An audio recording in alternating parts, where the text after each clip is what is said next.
Bonjour à tous, c'est RG Gaming et aujourd'hui pour cette toute nouvelle vidéo et aujourd'hui un petit guide des Myst.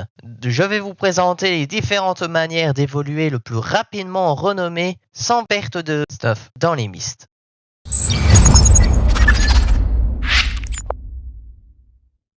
Petite voix off pour cette vidéo parce que malheureusement mon son n'est pas bon du tout, donc je vais faire cette vidéo uniquement en voix off post-vidéo. Tout d'abord le stuff, n'hésitez pas à venir avec un stuff de tier 6 comme moi par exemple, avec une veste de mercenaire si vous voulez, avec l'arme que vous voulez évoluer, franchement c'est relativement libre. Après je déconseille quand même tout ce qui est stuff de heal parce que vous allez mettre quand même un sacré moment à tuer les mobs, même s'ils sont qu'en tier 5. Pourquoi prendre un stuff qui coûte plus cher? Parce que vu que vous n'allez pas perdre votre stuff, à la rigueur vous pourrez l'endommager, cela coûte quand même moins cher que de devoir racheter un gros stuff. Diverses activités sont prévues sur Albion Online, comme par exemple libérer des feux follets, ce que je suis en train de faire au gameplay actuellement, qui vous permet de gagner un tout petit peu de renommée, mais surtout vous permet d'obtenir des points de Briciliane, qui permet de débloquer au bout de 50 000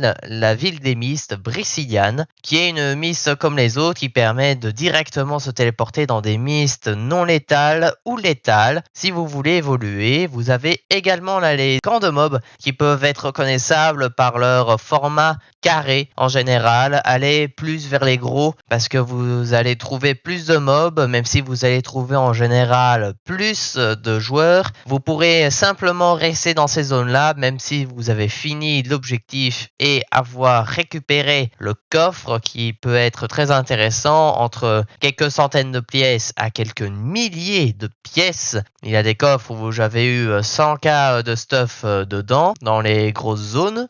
Même si ça peut vous paraître un peu long pour éliminer tous les mobs, surtout si vous êtes 4 ou 5 joueurs dans cette zone-là, vous pouvez vous entraîner comme le PVP, regarder par exemple le stuff des adversaires. S'ils sont affaiblis, les achever, comme ça vous êtes seul dans votre zone et vous pourrez farmer tranquillement. C'est rude, mais le problème sur Albion Online, c'est que les adversaires peuvent également faire de même. Si vous êtes un peu affaibli par un tas de mobs, ils n'hésiteront pas également à vous achever. Surtout si vous êtes par la suite en black zone et que vous avez eu ce réflexe de toujours laisser vos adversaires affaiblis vivants, ils peuvent vous retourner le couteau contre vous et vous achever et récupérer votre stuff et vos diverses récompenses durement gagnées. Donc en général, ce que je fais avec un stuff T6 avec des mobs T5, c'est que je rassemble en général un gros mob et un tas de petits pour les déglinguer. Donc quand je parle de petits mobs, ils ont en général moins de 1000 PV en T5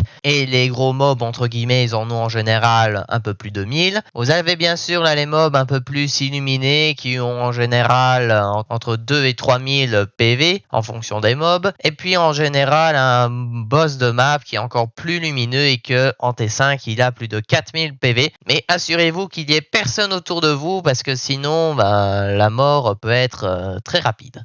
La façon de rester safe tout en prenant son coffre, il suffit de tout simplement l'ouvrir, puis vous allez dedans, vous récupérez votre stuff avec votre cheval et puis vous repartez. Ce n'est pas comme les coffres en monde ouvert où vous êtes obligé de rester au sol.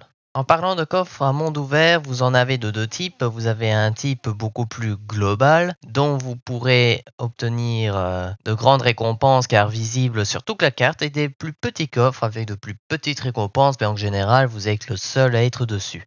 Puis après vous avez la Myst des Myst nommée Kingfall Abbey, qui est tout simplement la meilleure Myst possible parce que vous pouvez obtenir soit 3 récompenses temporaires qui est la rose, la balance de justice et l'épée qui sont des bonus qui sont appliqués uniquement quand vous êtes là-bas.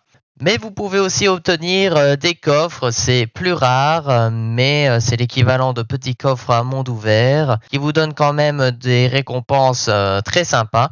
Et puis vous avez bien sûr des coffres à monde ouvert uniquement dans les Kingfall Abbey, mais attention, il faut être très réactif car les places sont très limitées. Seulement 8 joueurs en zone jaune, donc les places sont limitées. Dans mon gameplay, il est apparu que quelques secondes avant de disparaître. Et puis vous avez finalement les feux follets affaiblis qu'il faut se trimballer avec une bonne partie de la map. Vous n'avez pas le droit d'utiliser votre monture et la quantité de renommée n'est en général pas très intéressante. Souvent elle met du temps à disparaître, donc cela veut dire qu'elle est en général assez peu demandée.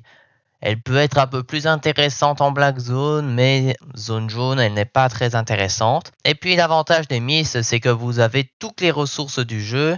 Donc pierre, peau, métal, fibres et roches sont disponibles dans 2 ou 3 tiers différents. Donc ils sont bien plus éparpillés sur la map. Si vous voulez vous concentrer sur un seul spécifique, c'est peut-être un peu plus difficile, mais sachez que vous pouvez quand même le récupérer là-bas. Merci à tous d'avoir suivi cette vidéo pour un petit guide dans les mistes jaunes pour évoluer le plus rapidement sur Albion Online tout en étant safe. N'hésitez pas à vous abonner à ma chaîne, objectif les 1000 abonnés. Merci beaucoup pour le succès des vidéos d'Albion Online ces derniers temps. Je donne un maximum de travail sur ces vidéos et je vois que cela paye quand même au nombre de vues. Quasiment 3000 vues à ma dernière vidéo. N'hésitez pas à liker si ce tutoriel vous a plu ou si vous voulez que je poursuive Albion Online. On se dit à la prochaine. Au revoir.